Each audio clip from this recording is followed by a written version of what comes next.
so nagugutom ako ngayon. And chinek ko yung ref ko.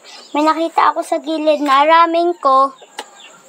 And scoop yan siya. Ano lang. O, diba? Ang ganda niya, no?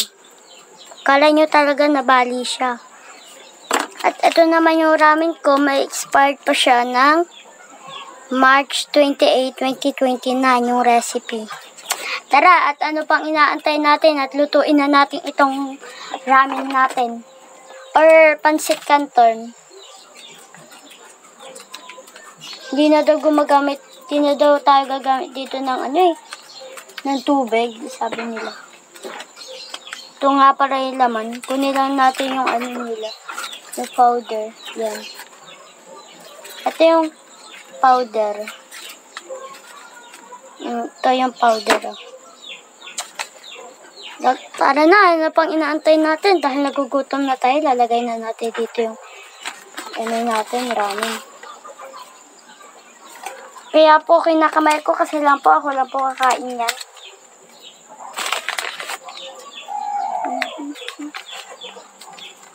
Yan. Tapos na po. Yan na po siya. Yan yung pancit canton natin. Hindi ko alam yung mga pancit canton na ganyan. Hindi na daw nilalagyan ng tubig. Lagyan na natin sa kalan mo kung hindi kasya. Yan. Oras, guys. Oras. Kinalbo ko muna siya. Ayan, nasa-shoot sa may kinakain natin. Okay lang yan. Malinis naman. Tin. Na. Patayin na natin. Mukhang malalagay na natin itong dalawang powder. Buksan na natin itong isang powder. Ito yata yung una yung maliit. Hindi ko mabuksan. Ano kasi. Yun, ang cute.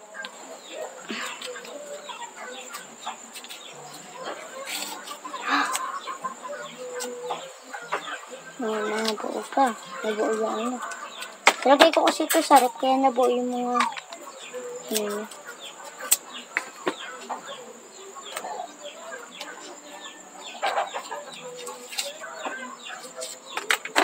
may wagang tinidor.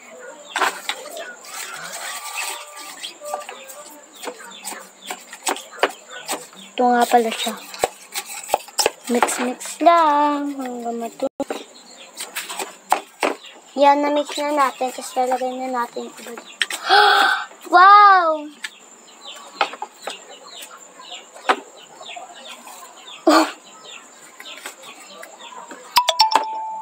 Eat well!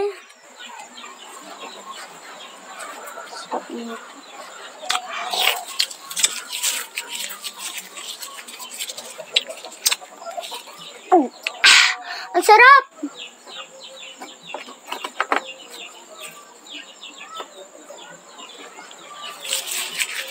Yum, no? Ang sarap, guys.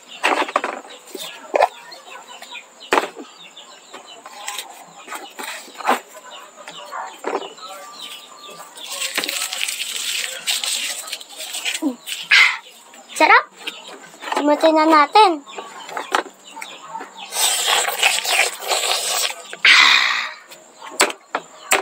Ang sarap! Napakasarap! Delicious, guys. Napaka-delicious. So, lulupitin na natin itong mga powder niya. Tapon muna natin. Tapon ko na. And maghuhugas na tayo. Ang sarap na.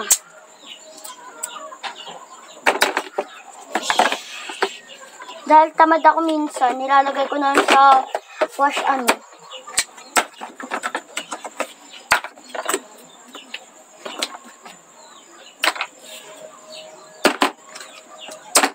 Bye guys! Thanks for watching!